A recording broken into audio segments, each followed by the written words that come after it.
다 같이 사도신경으로 신앙 고백하겠습니다.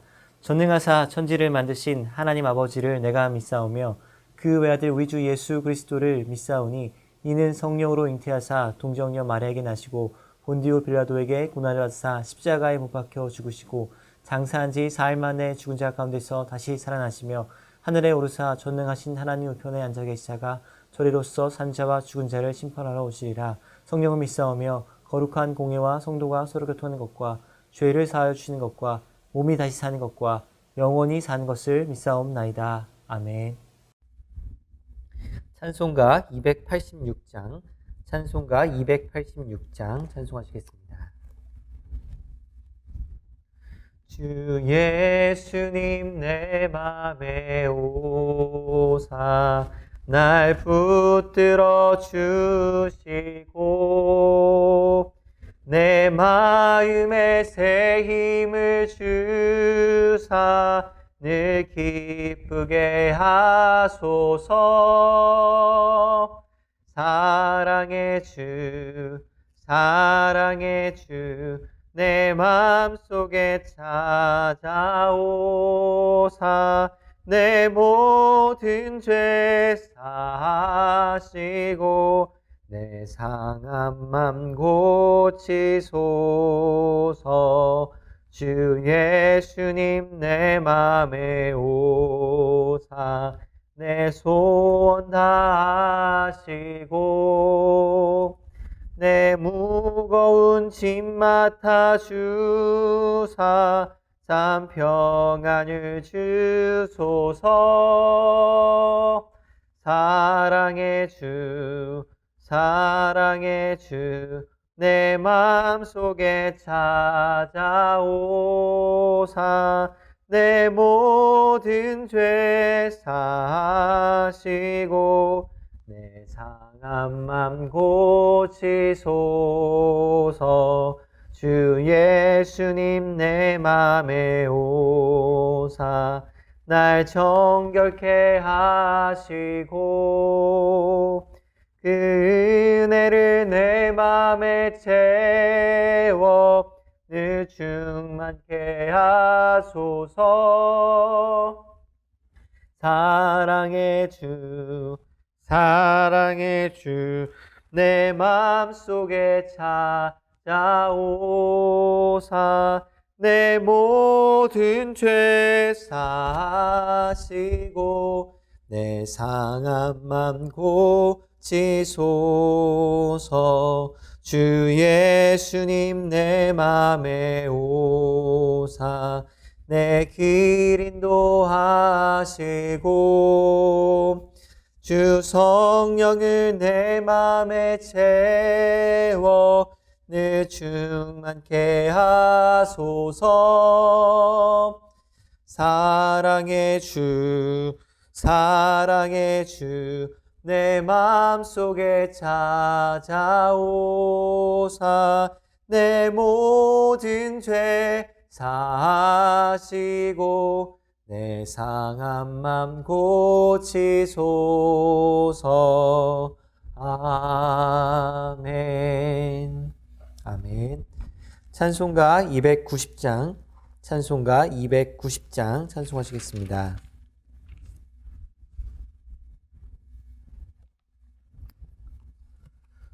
우리는 주님을 늘 배반하나네. 주 예수 여전히 날 부르사 그 참되신 사랑을 베푸시나니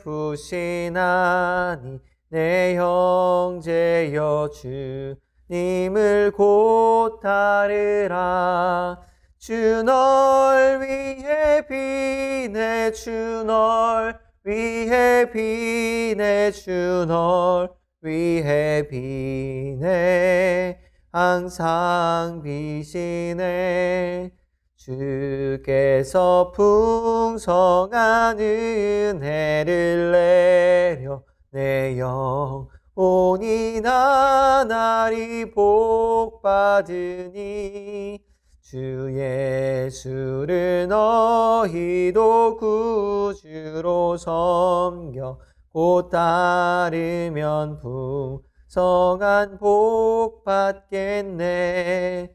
주 널 위해 비네 주 널 위해 비네 주 널 위해 비네 항상 비시네.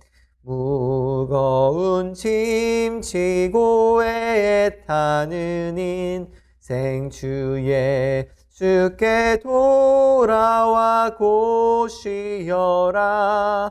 내 주 예수 너희를 돌보실 때에 참 복락과 안위가 넘치겠네. 주 널 위해 비네 주 널 위해 비네 주 널 위해 비네 항상 비시네. 아멘. 오늘 함께 받으실 말씀은 마가복음 14장 22절부터 31절까지 말씀입니다. 마가복음 14장 22절부터 31절까지 말씀입니다. 신약성경 79페이지입니다. 제가 22절부터 함께 제가 봉독하도록 하겠습니다.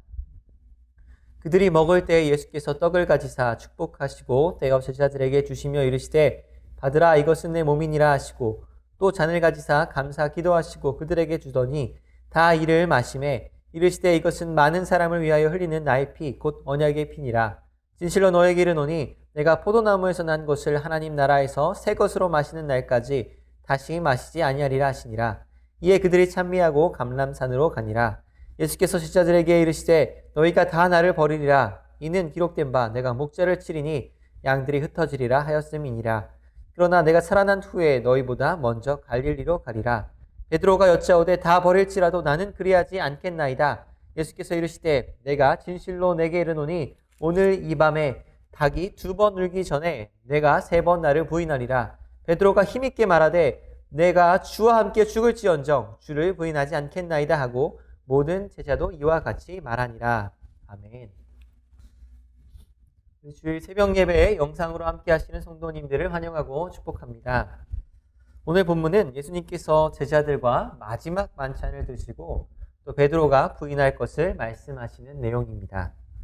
먼저 22절에 예수님께서는 떡을 가지사 축복하시고 떼어 제자들에게 주시며 받으라 이것은 내 몸이라 라고 말씀하십니다.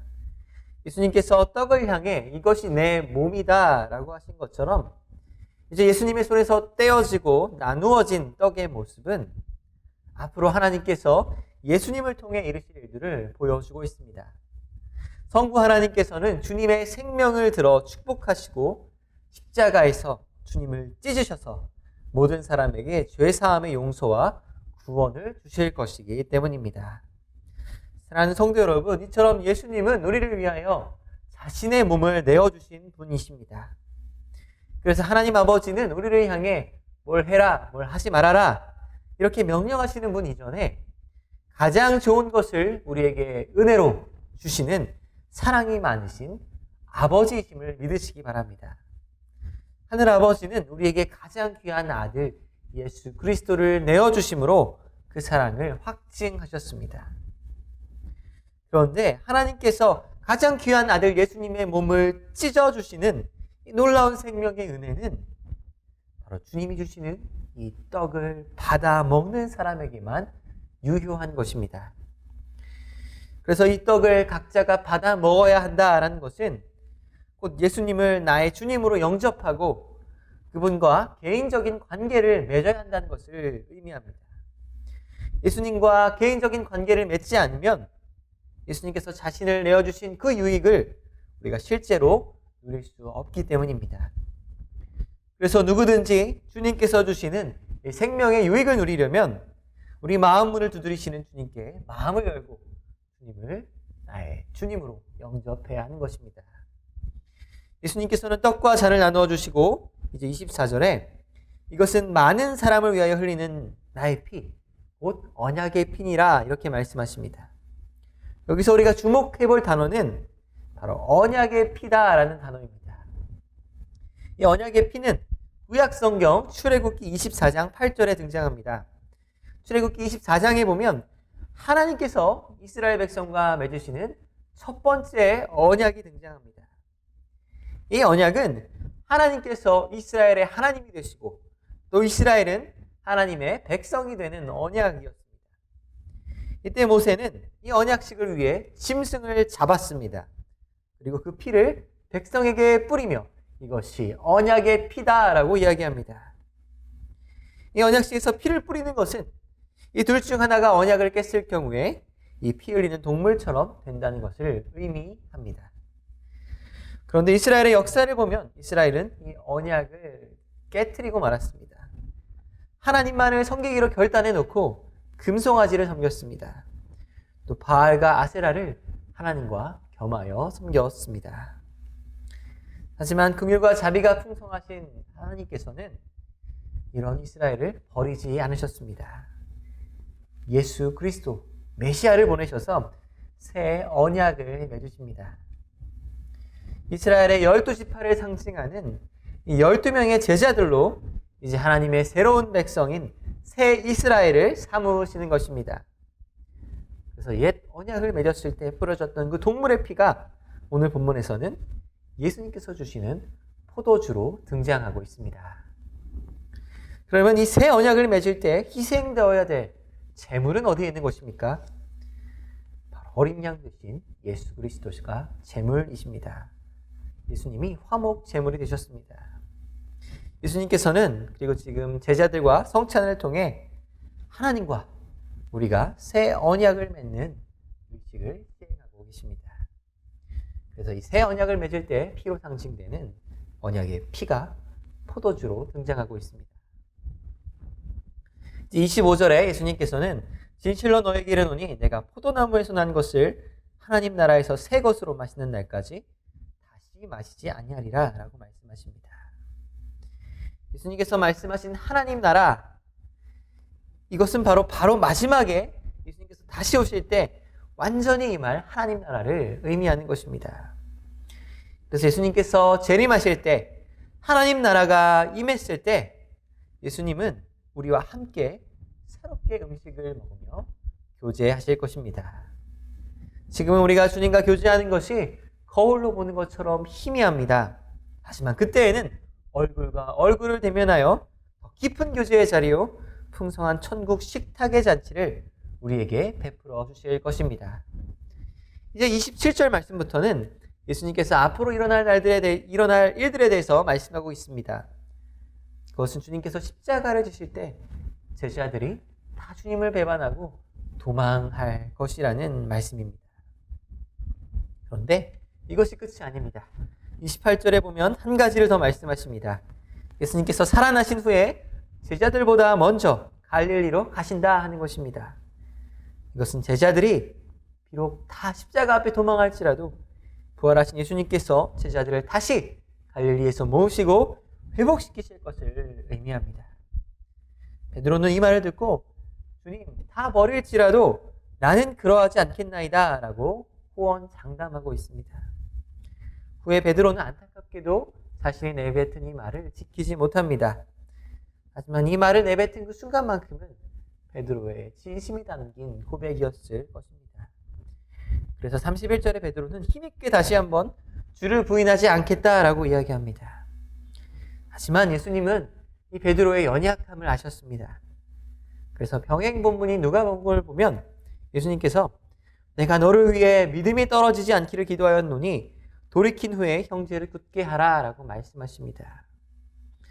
사랑하는 성도 여러분, 이것은 우리도 마찬가지입니다. 우리도 베드로처럼 연약함을 가지고 있습니다. 때로 우리가 스스로 강한 것처럼 생각하지만 우리는 작은 시험 앞에도 흔들릴 수 있는 것이 바로 우리의 연약함인 것입니다. 그러므로 우리가 시험에 들지 않으려면 우리의 약함을 인정할 줄 알아야 합니다. 그리고 주님을 의지해야 합니다. 하나님은 오히려 우리가 약할 때 강함 되시는 분이십니다. 그래서 바울의 고백대로 우리의 약한 것들이 오히려 주 안에서 자랑이 되는 줄 믿으시기 바랍니다. 이제 말씀을 정리하겠습니다. 우리를 만드신 하나님은 사랑과 긍휼이 풍성하신 하나님이십니다. 그래서 우리 아버지 하나님은 자기 아들을 아끼지 않으시고 십자가에 그 아들을 우리에게 내어주셨습니다. 뿐만 아니라 우리 주님은 우리가 연약하고 넘어지고 쓰러질 때 우리를 버려두지 않으시고 회복하기 원하시는 분이십니다. 그래서 주님은 우리보다 앞서가시며 우리를 인도하십니다. 그리고 우리가 넘어진 그곳에서 다시 일어나도록 보좌 우편에서 지금도 우리를 위하여 중보하고 계십니다.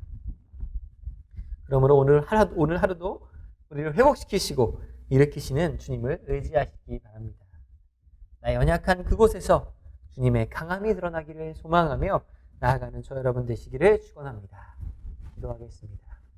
하나님 아버지, 주님께서 우리를 사랑하셔서 우리에게 자신의 몸을 내어주신 그 십자가의 은혜를 다시 한번 묵상하고 감사하고 그 앞에 마땅한 은혜로 반응하게 하여 주시옵소서.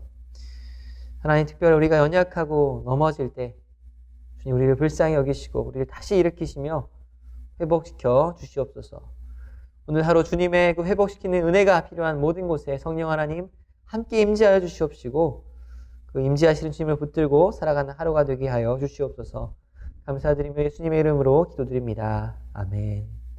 하늘에 계신 우리 아버지여, 이름이 거룩히 여김을 받으시오며 나라의 마옵시며 뜻이 하늘에서 이룬 것 같이 땅에서도 이루어지이다. 오늘날 우리에게 일용할 양식을 주옵시고 우리가 우리에게 죄 진 자를 사하여 준 것 같이 우리의 죄를 사하여 주옵시고 우리를 시험에 들게 하지 마옵시고 다만 악에서 구하옵소서. 대개 나라와 권세와 영광이 아버지께 영원히 있사옵나이다. 아멘. 이 시간 교회 공동 기도 제목을 위하여 기도하기 원합니다. 오늘 주일입니다. 드려지는 모든 예배가 정말 하나님께 기쁨이 되고 또 주님의 임재를 경험하는 주일 하루가 될 수 있도록 기도해 주셨으면 좋겠습니다. 또 하루속히 코로나가 종식되어서 우리가 얼굴과 얼굴을 맞대고 함께 교제하며 하나님께 예배할 수 있도록 기도해 주셨으면 좋겠습니다.